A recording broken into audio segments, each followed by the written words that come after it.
it's Anna here from Paper Craft Create and welcome to my channel. Today's video is a collab between Kendra's Card Challenge 15 and one of the super sponsors, Copictopia. So today I'll be using some product from Copictopia, who are one of our very generous super sponsors.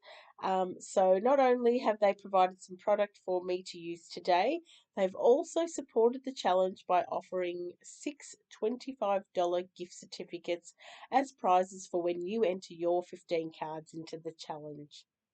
So just a little bit about Copictopia. So today I am actually using some products which are part of their July release. So they do a lot of pre-releases and just some gorgeous designs where they have stamp packs. So this one here is the Meowy Christmas 4x6 clear stamp set.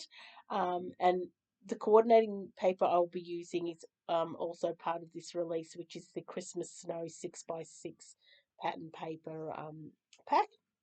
And they have some wonderful images that you can sort of colour in with Copic markers, but there's no reason why you couldn't use some watercolours or something if that's not your thing. But they are absolutely adorable images. So I'll be using this kitty cat one of the cat in the sleigh sitting on top of some presents. And what I have done is I have provided the colours of the Copic markers I've used. So if you really like the colourways that I've used, which are a little non-traditional, but I'm using them to pair back with the paper that you'll see in a little while. I just love a non-traditional sort of Christmas colour palette myself, and when I saw these papers, just absolutely fell in love and thought I'm going to go a little bit different and go a little non-traditional, but still with that Christmassy feel. Now, by no means do I consider myself a Copic colouring expert. However, with lots of practice and experimentation, and also watching a lot of videos and so on, it becomes easier and easier, and you become more confident with your colouring.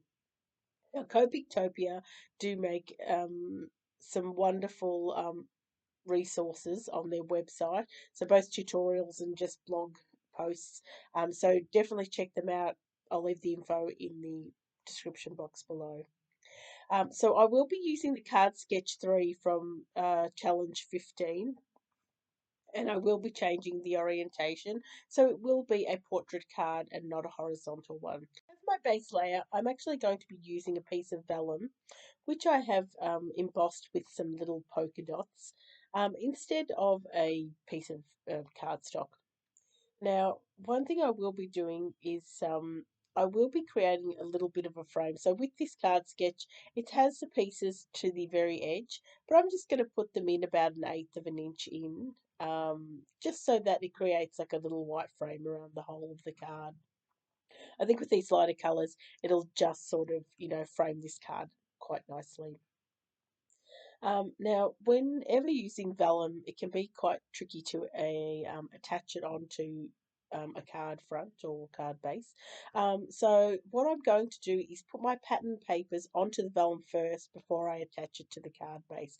So this way I'll have some big spots that I can put some adhesive on, and it won't come through and show through that sort of clear vellum. As I mentioned a little earlier, this video is part of a hop, so some of the design team members from Kendra's Card Challenges have also put together some videos and cards using this Copictopia July release product.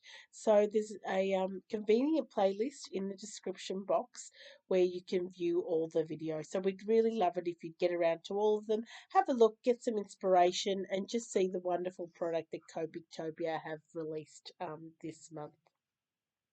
So now I'm just putting on these pattern paper pieces, and I have left about 1/8 of an inch all round. So it will create like a little border on the card, just to frame it. Being quite a pale card, I felt it probably just needed a little frame to finish it off. I am using that paper now as a guide of where I can put my adhesive and glue, so that it won't sort of show through, which sometimes can look a little tacky and just sort of not quite as attractive, and is a great way to adhere and hide all at the same time. I did put a little bit in the middle too, because I know my focal point will in fact be on that spot as well. So, if you're unaware of the Kendra's card challenges themselves, we are up to challenge 15 now, which is so hard to believe. But every time a new challenge starts, it's just growing and getting better and better each time. Basically, what it is a card challenge that's opened up to card makers worldwide. You'll be using six 6x6 pattern papers, making 15 cards. She will provide cutting layouts for the 6 sheets of paper and also 15 card sketches, which you can use as a starting point. Feel free to replicate them as they are if you want to make some quick, easy cards, or feel free to elaborate and make them as embellished and, you know, creative as you feel. They are just a starting point, and they're just to provide a little bit of creative inspiration, and really wonderful. If you're sort of having a bit of a creative lull, or you just want to make some quick cards, and everything's laid out ready for you to go. The extra bonus is that we have quite an amount now of wonderful prize sponsors, that provide an amazing amount of prizes. I think it's over $1,000 of prizes overall for this quarter. Now, the wonderful Copictopia have provided six $25 gift cards, which is just amazing. And for each month there are some prizes, and then there's also overall prizes at the end of the quarter. So you can download the PDF of the cutting templates and card sketches through Kendra's Patreon. You need to become a free member. She also has a couple of tiers of paid, or I think 3 tiers of paid memberships, which if you when you go in, you'll be able to see what you can get for those memberships. So if you want a little bit more, she has some wonderful resources and extra bonuses for paid members. But certainly do check it out, and we'd really love if you would join in the challenge, and be a part of the Kendra's Card Challenge community. Now I'm just popping my little cat on there, and then I've used one of the stamping sentiments, just in a black memento ink, and popping those both up on foam on top of my arch there. Thank you so much for watching. I hope you get around to all the videos, and until next time, happy crafting. See you soon.